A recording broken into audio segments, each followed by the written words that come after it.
Assalamu alaikum, bienvenue sur Vérité Dine. C'était samedi 7 octobre 2023 quand le Hamas, un groupe armé du peuple opprimé, a lancé l'opération qu'il a nommée Inondation d'Al-Aqsa contre l'autre camp. L'opération est considérée comme l'une des plus importantes jamais connues dans cette région.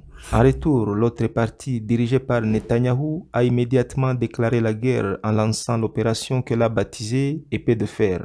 Il a déclaré une guerre ouverte contre le peuple qui lutte pour ses droits. Il a averti les habitants que la guerre se poursuivra sans réserve et sans pitié jusqu'à ce que ses objectifs soient atteints.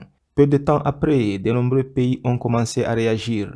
Beaucoup sont ceux qui ont déclaré leur soutien au régime oppresseur, comme ils l'ont toujours fait. Ils prétendent que c'est le Hamas qui a déclenché tout cela. Mais il convient de noter que le commandant du Hamas a déclaré que ces attaques ont été menées comme une mesure défensive pour la mosquée d'Al-Aqsa qui a été récemment envahie par les forces d'occupation. Il a également déclaré que son mouvement devait mener cette opération parce que c'était assez et il n'avait d'autre choix que de répondre aux injustices quotidiennes auxquelles ils sont confrontés depuis des années. Des pays musulmans dont l'Arabie Saoudite, le Qatar et le Koweït sont sortis du silence pour montrer leur soutien à la nation opprimée. La plupart de ces pays ont déclaré que personne d'autre n'est responsable de cette situation si ce n'est l'État d'Israël lui-même.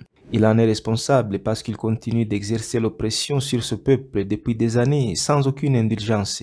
Le Qatar, dans un communiqué publié par le ministère des Affaires étrangères, a déclaré qu'Israël était le seul responsable de l'escalade en cours en raison de ces violations continues des droits des populations du territoire voisin, y compris ces récentes intrusions répétées dans la sainte mosquée d'Al-Aqsa. Le Koweït, après avoir exprimé sa sérieuse inquiétude concernant ce qui se passe, a attribué la responsabilité à Israël pour ce qu'il considère comme des actes d'agression manifestes.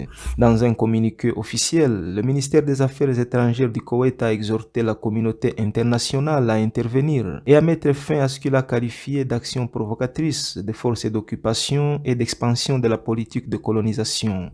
L'Arabie Saoudite a également fait une déclaration attribuant toute la responsabilité à la politique oppressive de Netanyahou. Le ministère saoudien des Affaires étrangères a déclaré que l'Arabie Saoudite avait à plusieurs reprises lancé des avertissements contre une possible escalade à la suite de l'occupation en cours et à la privation du peuple opprimé de ses droits légitimes. Le ministère saoudien a appelé la communauté internationale à assumer ses fonctions et à faciliter un processus de paix crédible, ouvrant la voie à une solution à deux États et garantissant la sécurité et la paix dans la région, tout en préservant le bien-être des civils.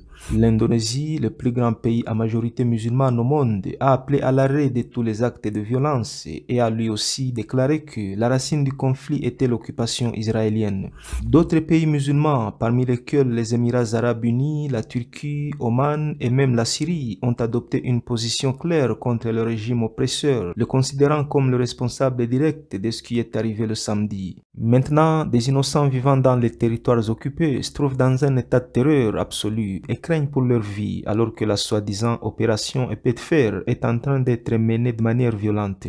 Benjamin Netanyahou a menacé de transformer le territoire voisin en une île déserte et a averti ses habitants de partir vite avant que ses troupes ne débarquent.